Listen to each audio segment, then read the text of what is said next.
got so much motherfucking design on right now.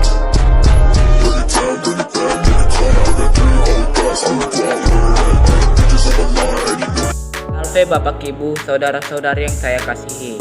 Perkenalkan, nama saya Frandi Mertua Sringo dari kelas 7A SMP RK Bintang Timur Rantau Prapat. Akan berbagi materi tentang Yesus Sang Pendoa. Sebelumnya, marilah kita berdoa. Dalam nama Bapa dan Putra dan Roh Kudus, amin. Allah Bapa kami yang Maha Kasih, Engkau senantiasa menjadi pedoman kami dalam bertindak. Ajarlah kami untuk meneladani Putramu, berdoa sesuai dengan situasi dan kebutuhan kami. Bantulah kami hari ini, agar kami mampu memahami teladan Putramu dengan mengaturkan doa kepadamu. Buatlah kami mampu untuk melaksanakan ajaran Putramu, terlebih dalam ajarannya mengenai doa yang baik. Ajarlah kami untuk mampu berdoa tidak hanya di mulut saja, melainkan berdoa dengan penuh ibadah kepadamu. Engkau kami puja dan kami sembah, ya Bapa, kini dan sepanjang masa. Amin. Menurut Bapa dan Putra dan Roh Kudus, amin. Baiklah, saya akan memulai. Yesus Sang Pendoa.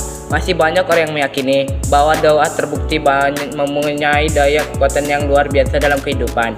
Itulah sebabnya banyak orang berdoa sebelum dan sesudah melakukan aktivitasnya. Walaupun demikian, tidak semua orang memahami dan mempraktikkan doa secara benar.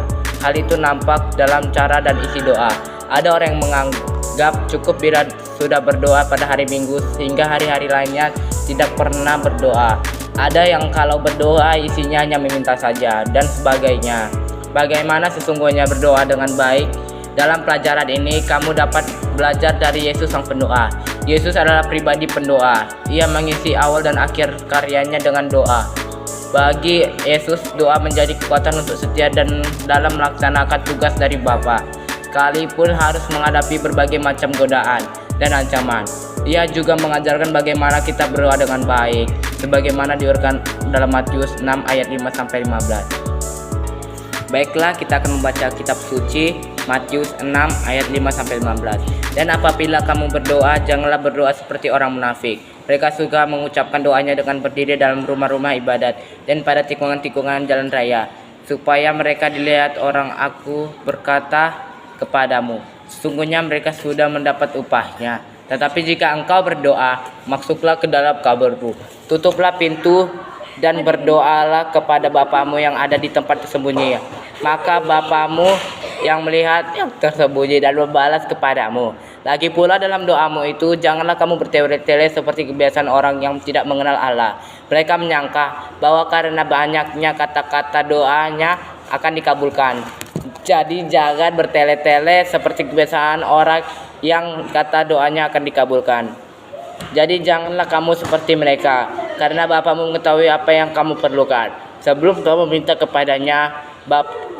Karena itulah berdoa demikian: Bapa kami yang ada di surga, dikuduskanlah namamu, datanglah kerajaanmu, jadilah kehendakmu di bumi seperti di surga. Berikanlah kami pada hari ini makanan kami yang secukupnya, dan ampunilah akan kami kesalahan kami, seperti kami yang juga mengampuni orang yang bersalah kepada kami. Dan janganlah membawa kami ke dalam pencobaan, tetapi lepaskanlah kami daripada yang jahat. Karena Engkau lah yang punya kerajaan dan kuasa dan kemuliaan sampai selama-lamanya. Amin. Karena jikalau Engkau mengampuni kesalahan orang, Bapamu yang di surga akan mengampuni kamu juga. Tetapi jikalau kamu tidak mengampuni orang, Bapamu juga tidak akan mengampuni kesalahanmu. Untuk dipahami, doa merupakan suatu sarana yang kita pergunakan untuk berkomunikasi dengan Tuhan. Dalam doa yang baik, terjadi suatu komunikasi timbal balik antara kita yang berdoa dengan Tuhan sendiri.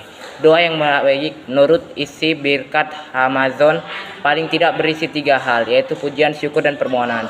Jadi dalam berdoa hendaknya kita tidak hanya minta-minta saja, tanpa ada unsur pujian dan syukur kepada Tuhan. Doa Bapa kami merupakan salah satu warisan yang paling berharga yang Tuhan Yesus berikan kepada kita. Melalui doa ini kita diajak oleh Kristus untuk memanggil Allah sebagai Bapa, sebab kita telah diangkat menjadi anak-anak Allah. Doa ini mengandung 7 permohonan yang terbagi menjadi 2 bagian. Yang pertama untuk memuliakan Tuhan, 6 ayat 9-10.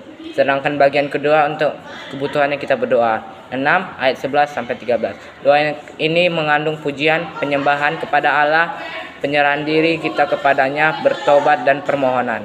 Baiklah, saya Frandi Mertua Sringo. Terima kasih telah menonton saya. Saya harap Anda memberikan subscribe, like, dan komen. Terima kasih.